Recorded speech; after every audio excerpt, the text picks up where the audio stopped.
What's up? This is Phil from All That Remains, and you are watching Tattoo.com.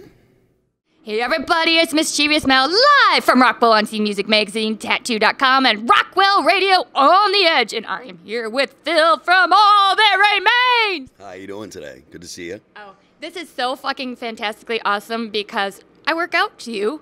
Is that weird? Do you work out to yourself? No, never. The only time I will listen to like demos, or I'll listen to like the dailies when we're in the studio. But once the record's done, I don't listen to All That Remains when I work out. No, and to be honest with you, I don't even really listen to music. I tend to listen to podcasts. Ooh, can I ask you what podcast? Because I would picture Ancient Aliens of George Norrie. No. A lot of Joe Rogan. I think Joe Rogan's really good. I like Sam Harris's podcast. It used to be called Waking Up. He's got a new name for it now.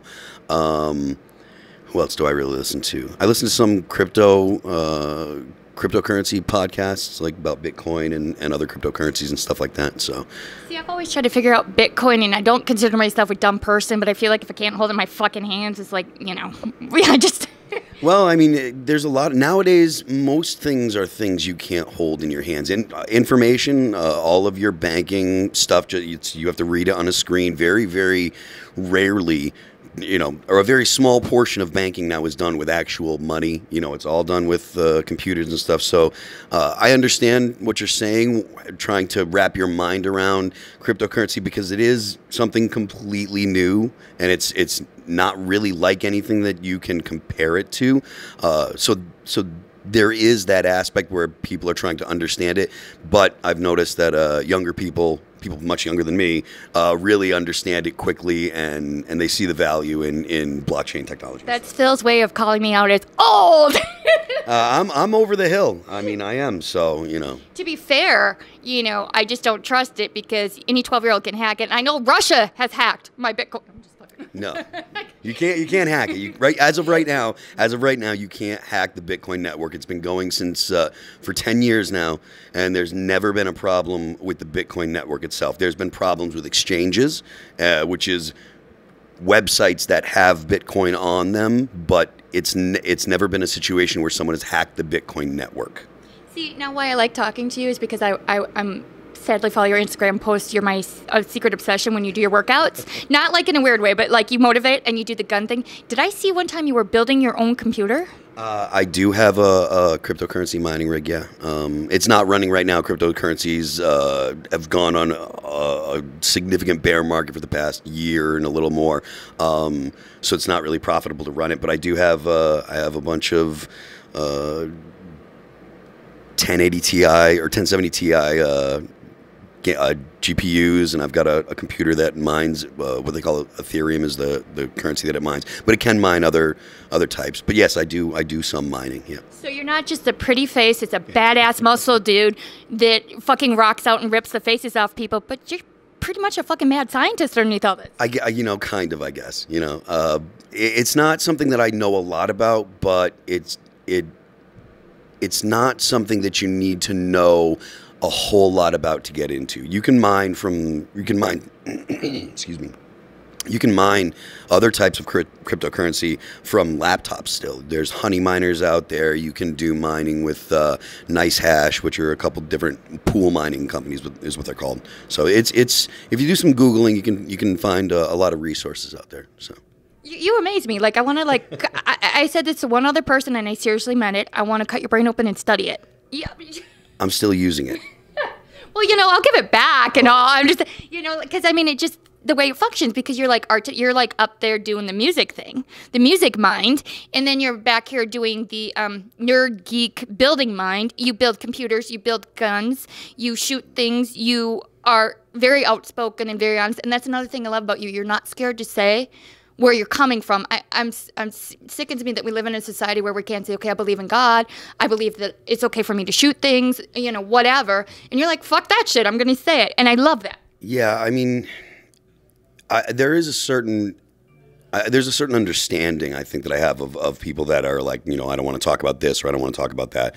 That's just respect, though. Yeah, well, you risk alienating people, and I get that. But I don't think that it's as important to shut your mouth as it is to express yourself, I guess. I mean, I think that it's important for people, if you have an opinion, you know, you shouldn't hide it. Maybe think about the way that you're going to express it. Maybe, you know, put on kid gloves when you're talking about it. But you shouldn't deny what you believe because someone else might not like it, you know. You mentioned God, and I'm not really a religious person, but that doesn't mean that we can't talk and be civil and be friendly. You know, you can. To be fair, I came full circle on that one too. So. Well, there you go. You know, but that's the thing. You know, you can have serious and profound differences with people, and you know, depending on how you present those differences, you know, someone will take it poorly or well. There are times when I've been a bomb thrower. Absolutely. There's no question about it. When I would say things in a certain way because I knew it would get people worked up. I tend to do less of that now, significantly less. To be fair, though, if you piss them off, you could kick their ass. Not that you would. I don't see violence in you, but I like what you're saying. I think it's great to disagree with people. Yeah. It's called conversation. People don't know how to do it anymore. If we agreed with everything that everybody said, how fucking boring would that be, and how boring would that make your music? Yeah. I mean, it's important to be able to express yourself and to articulate why you have differences with people or why you feel the way you do. And you can do that without being offensive and without being, you know, being a bomb thrower. Sometimes it is called for to be a bomb thrower. I still believe that.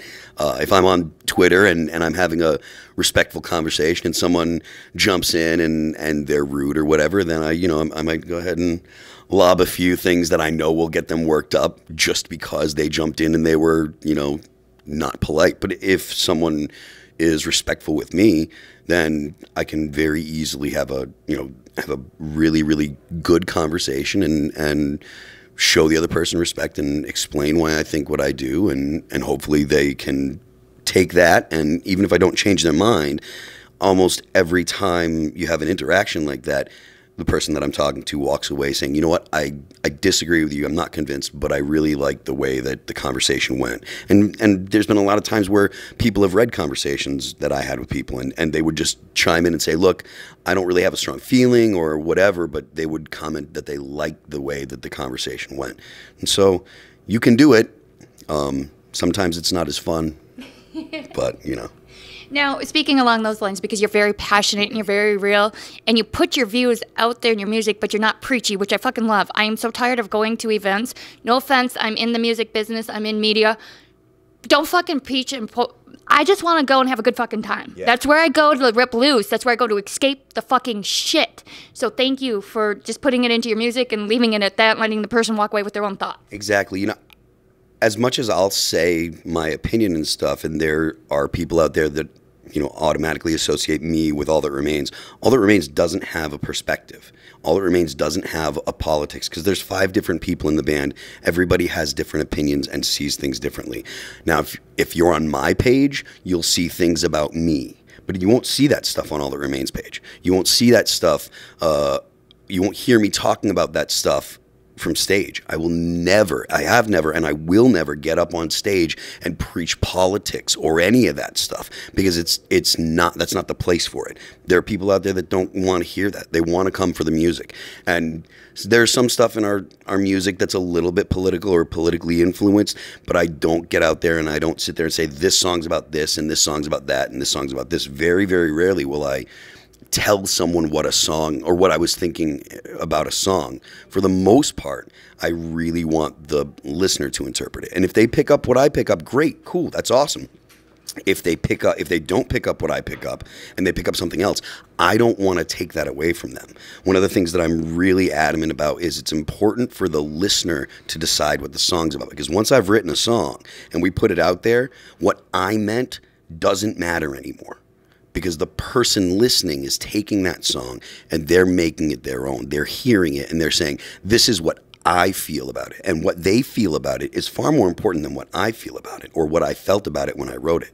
Because it becomes theirs. It becomes something that they associate with a part of their life. How many times have you been driving down the road and it's a certain time of year, and so this song comes on, and then you always think about that song because you heard it a bunch of times that fall or whatever. Or there's a smell that you smell, and you think, oh, this makes me think of that song, or blah, blah, blah.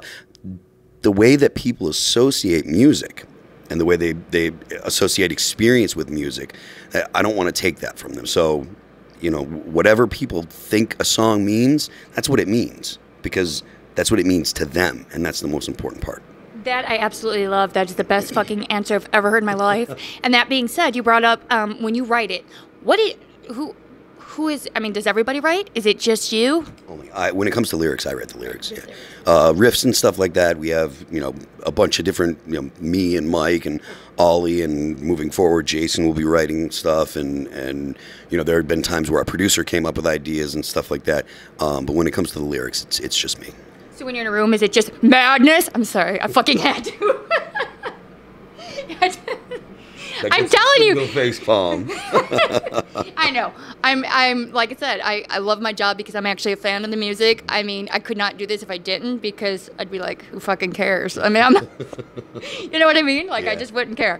But that being said, you brought up Jason, and he's fucking killing it. Jason is extremely good at guitar, and that's probably the most understated statement that I can make. The guy's 27 years old, and he is an absolute shredder. He is just, he's one of the best guitar players that I've ever seen. There's no question about that.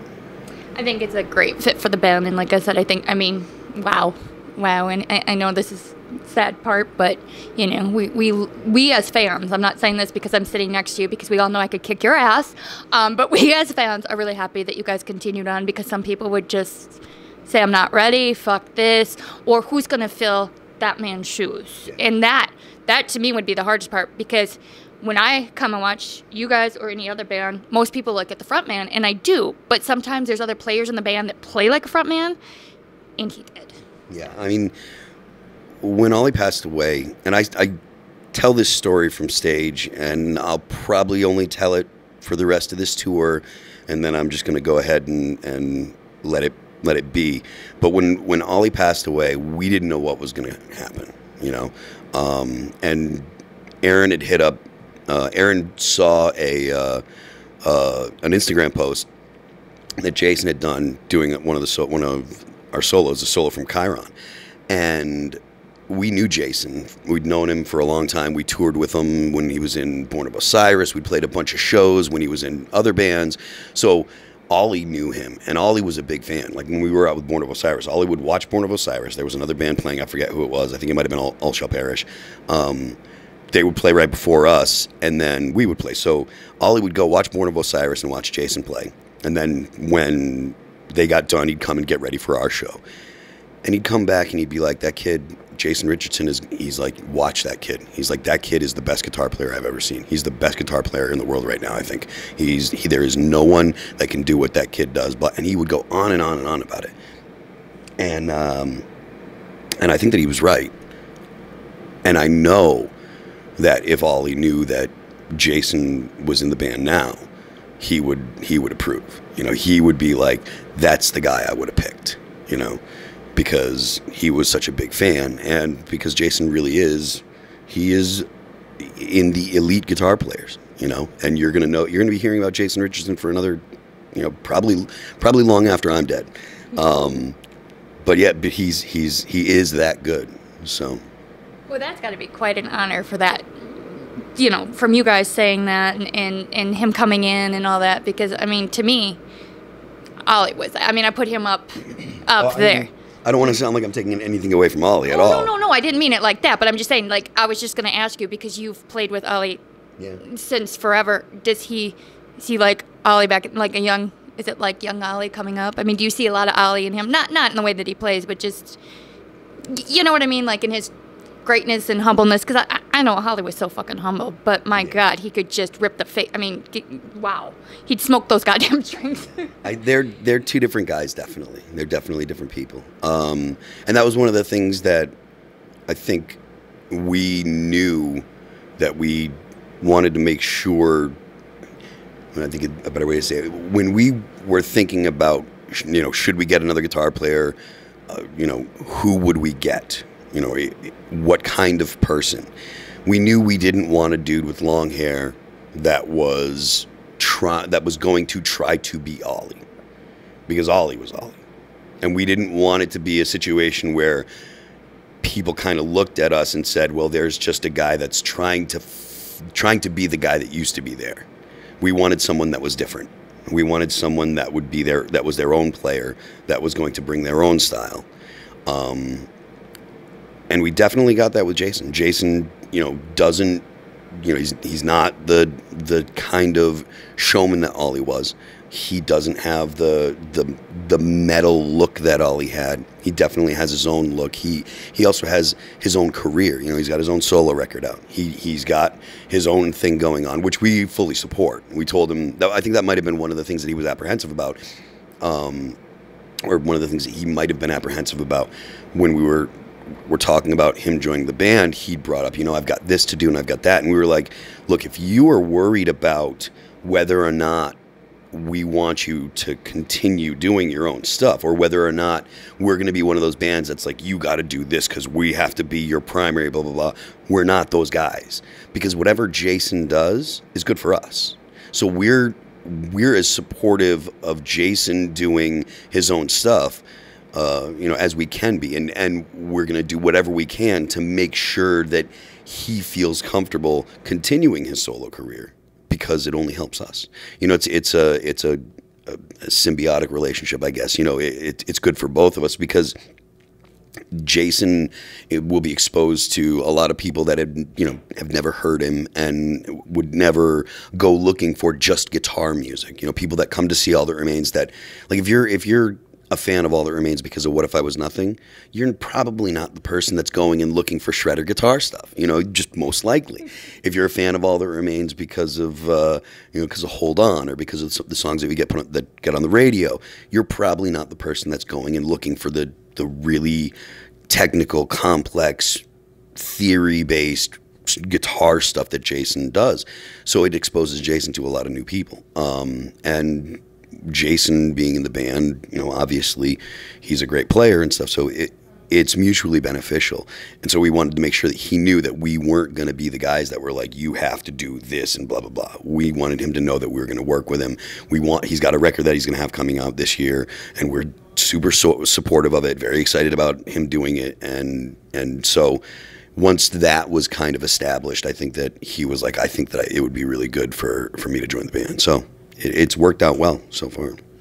Well, you heard it all here from Phil from All That Remains. Oh my God, live with Mischievous Mel at the Rave Ballroom in Milwaukee that I used to come to and trip. Never mind. Long story short, I saw Butthole Surfers here back in the 90s. What was your first show here? Oh my God, I know I saw STP here. Every time I came, I was really stoned. What year? It was all of the 90s. The first time that I ever came here was in the 90s as well.